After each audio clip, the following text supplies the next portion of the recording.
નમસ્કાર દર્શક મિત્રો, @ગુજરાતમાં આપનું સ્વાગત છે। સરકારી નોકરીની તૈયારી કરતા ઉમેદવારો માટે મોટા સમાચાર સામે આવ્યા છે। વાસ્તવમાં આજે જીપીએસસી દ્વારા નવી ભરતીની જાહેરાત કરાઈ છે। વિગતો અનુસાર જીપીએસસી દ્વારા વર્ગ 1 અને 2 ની કુલ 244 જગ્યાઓની જાહેરાત કરાઈ છે।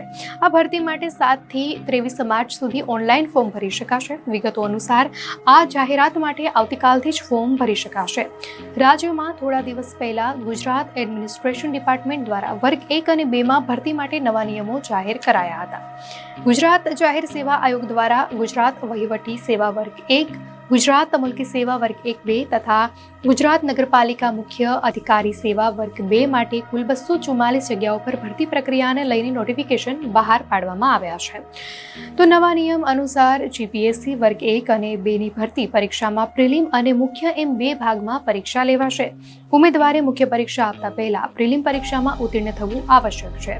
પ્રિલિમ પરીક્ષામાં ઓબ્જેક્ટિવ પ્રશ્નોના જવાબ આપવા પડશે, જ્યારે મુખ્ય પરીક્ષામાં પરીક્ષા આપવાની સાથે ફિઝિકલ ટેસ્ટ એટલે કે પર્સનાલિટી ટેસ્ટ આપવો પડશે। ઉમેદવારોએ ખાસ ધ્યાનમાં રાખવાનું છે કે ભરતી પરીક્ષા પહેલા જીપીએસસી પરીક્ષાને લઈને સિલેબસ જાહેર કરશે।